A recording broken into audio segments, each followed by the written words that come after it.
दोस्तों पिछले साल जो कार्स के अंदर जीएसटी कट हुआ था उसमें आपको काफ़ी सस्ती सस्ती कारें मिल चुकी होंगी, लेकिन अब आप देख रहे होंगे जो कि ऑटोमोबाइल इंडस्ट्री वाले कर रहे हैं वो दोबारा से कारों के रेट रिवाइज कर रहे हैं। तो मारुति सुजुकी ने तीसरी बार इस साल में कार के रेट दोबारा से बढ़ा दिए हैं। तो यहाँ पर कई सारी कार्स के अंदर 30,000 रुपये तक बढ़ा दिए हैं मारुति सुजुकी ने, चाहे उनकी वो ग्रैंड विटारा हो, स्विफ्ट हो, बलिनो हो या फिर इसी तरीके की दूसरी कार हो जिनके अंदर उन्होंने 30,000 रुपये तक प्राइस बढ़ा दिए हैं। और ये 2026 में मारुति की तीसरी प्राइस रिवीजन है।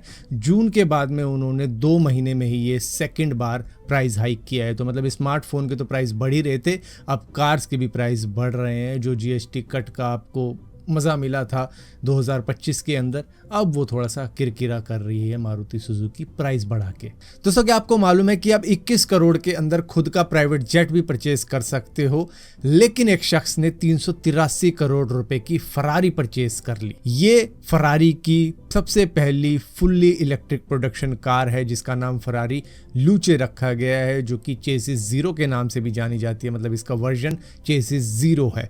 ये करीबन 383 करोड़ रुपए में बिकी है, जिसको यूएस बिलियनियर ने परचेज किया है, जो कि डॉक्टर हर्बर्ट वर्थिम है जिन्होंने ये कारनामा किया है। और मैं बता दूं ये फरारी की पहली ऐसी कार है जो कि 5 सीटर है और ये एक इलेक्ट्रिक कार है। अब आप कहोगे यार इतनी महंगी कार ये कैसे हो सकती है। दोस्तों अगर आप इसको परचेज करने जाते हो तो ये 5 से 6 करोड़ रुपए में आपको मिल जाएगी, लेकिन इस शख्स ने इसको चेसिस जीरो पे खरीदा है। मतलब चेसिस 1 मतलब होता है कि पहले नंबर की गाड़ी जो बिकी है, चेसिस 2 मतलब होता है कि दूसरे नंबर की गाड़ी जो बिकी है, लेकिन ये चेसिस जीरो है जो कि ऑक्शन के अंदर डाली गई थी। मतलब कि ये प्री प्रोडक्शन कार थी जिसको फरारी ने ऑक्शन में डाला, और ये ऑक्शन के अंदर डॉक्टर हर्बर्ट ने इस वजह से खरीदी क्योंकि ये बहुत पुराने फरारी कलेक्टर हैं और इनके सामने जब ये मौका आया कि ऑक्शन के अंदर ये कार परचेज कर सकते थे तो इन्होंने 383 करोड़ रुपए की बोली लगा के इसको परचेज कर लिया। दोस्तों चाइना ने फिर से कमाल कर दिखाया और सारी दुनिया को दिखा दिया है कि मैगलेव ट्रेन की टेक्नोलॉजी में उनका मुकाबला जापान भी नहीं कर सकता है। दरअसल इन्होंने दुनिया की सबसे तेज मैगलेव ट्रेन तैयार कर दी है जो कि सिर्फ 5 सेकंड के अंदर 800 किलोमीटर प्रति घंटा की रफ्तार से दौड़ी है। ये ह्यूबे प्रोविंस के अंदर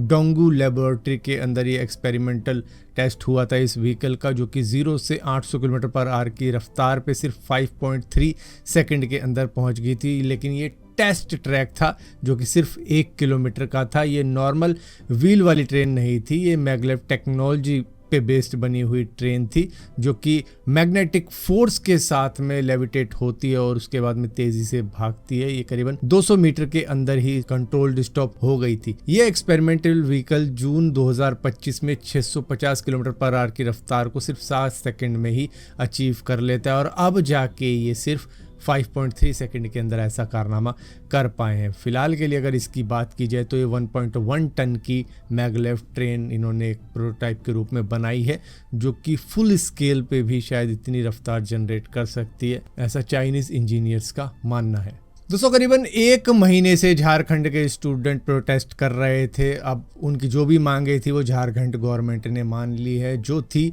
JSSC CGL 2024 का जो रिक्रूटमेंट एग्जाम था उसको कैंसिल करने की मांग। इस प्रोटेस्ट के खत्म होने के बाद में अब एक और प्रोटेस्ट शुरू हो चुका है जहां पर करीबन 2000 कैंडिडेट प्रोटेस्ट कर रहे हैं जिनका सिलेक्शन हो गया था इस एग्ज़ाम को क्लियर करने के बाद में। अब यहां पर जनवरी 2024 में अगर देखा जाए तो एग्ज़ाम पेपर लीक हो जाता है, जिसके बाद में उस एग्ज़ाम को कैंसिल किया जाता है।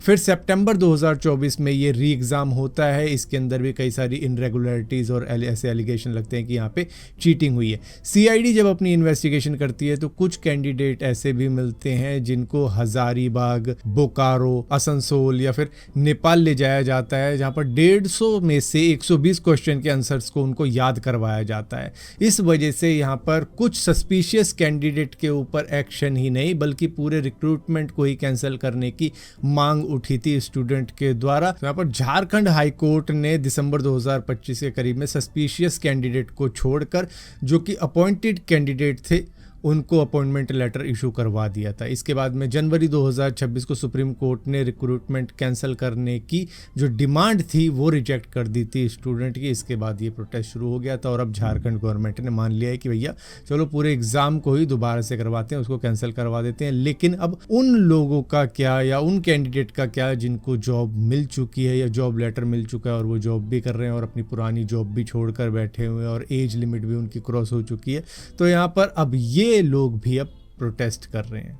तो यहाँ पर एक प्रोटेस्ट खत्म हुआ, दूसरा शुरू हो गया। दोस्तों वेस्ट बंगाल के एक बच्चे की कंडीशन बहुत ही अजीब सी है कि वो पानी से जब बाहर आता है तो उसको जलन मचती है, जिसकी वजह से वो हमेशा पानी के अंदर रहना ही प्रेफर करता है। ये सिर्फ 16 साल का बच्चा है जिसका नाम इकबाल है। ये मुर्शिदाबाद का रहने वाला है जहाँ पर इसको थोड़ी सी दिक्कत आ रही है। और जब ये इंटरनेट के ऊपर वायरल हुआ कि यहाँ पर कुछ अजीब सी स्किन प्रॉब्लम है कि जैसे वो पानी से बाहर निकलता है तेज़ी से उसको बर्निंग सेंसेशन होने लगती है, जिसकी वजह से वो पानी में ही रहना चाहता है। तो यहाँ पर अनंत अंबानी ने इस लड़के का फ्री ट्रीटमेंट करवाने की अरेंजमेंट करी है हॉस्पिटल के अंदर, जो कि Shri HN Reliance foundation hospital के अंदर सारा खर्चा अनंत अंबानी ही उठाने वाले हैं। दोस्तों PM केयर फंड को अब पब्लिक कर दिया गया है, मतलब कितना पैसा और कितनी चीज़ें हैं उसके अंदर फिलहाल के लिए 8,452 करोड़ रुपए यहाँ पर बैलेंस है और 93% पैसा इसमें FD के अंदर रखा हुआ है। 2024 से 2025 का ऑडिटेड वाला डेटा है, जहाँ पर 2024 की बात की जाए तो 7,188 करोड़ रुपए पैसे थे और अब जाकर यहाँ पर 8,452 करोड़ रुपए हैं और करीबन 93% हिस्सा फिक्स डिपॉजिट के अंदर है और इसमें जो इंटरेस्ट आता है वो लगभग डोनेशन के बराबर ही आ रहा है। अब दोस्तों US के अंदर इलीगल इमिग्रेंट्स को तो चलो डिपोर्ट किया ही जा रहा है और उनको भी डिपोर्ट किया जा रहा है जिनका क्रिमिनल रिकॉर्ड है, लेकिन जिनके पास में ग्रीन कार्ड है उनके ऊपर भी एक्शन लिए जा रहे हैं। यहाँ पर 30 साल से US के अंदर रह रही वेंकाता वसम सेठी को यहाँ पर डिटेन कर लिया है आइस ने।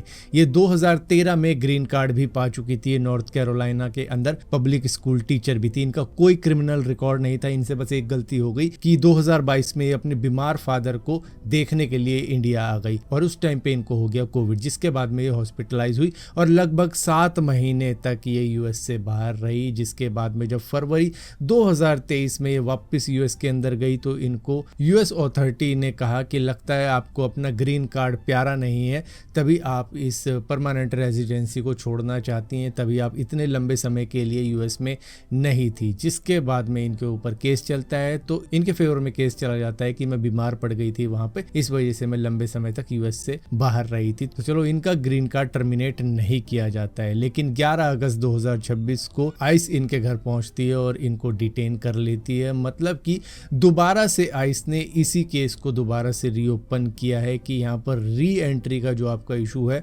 उसको हम दोबारा से चेक करेंगे, दोबारा से इन्वेस्टिगेट करेंगे और इनको दोबारा से डिटेन कर लिया गया है सिर्फ कुछ महीने US से बाहर रहने के लिए। तो अगर आपके पास में ग्रीन कार्ड है और आप किसी दूसरी कंट्री में जाते हो और आप कई महीनों तक US में नहीं आते हो तो भी आपके ऊपर एक्शन ले सकता है आइस। इस केस से तो यही मालूम चलता है।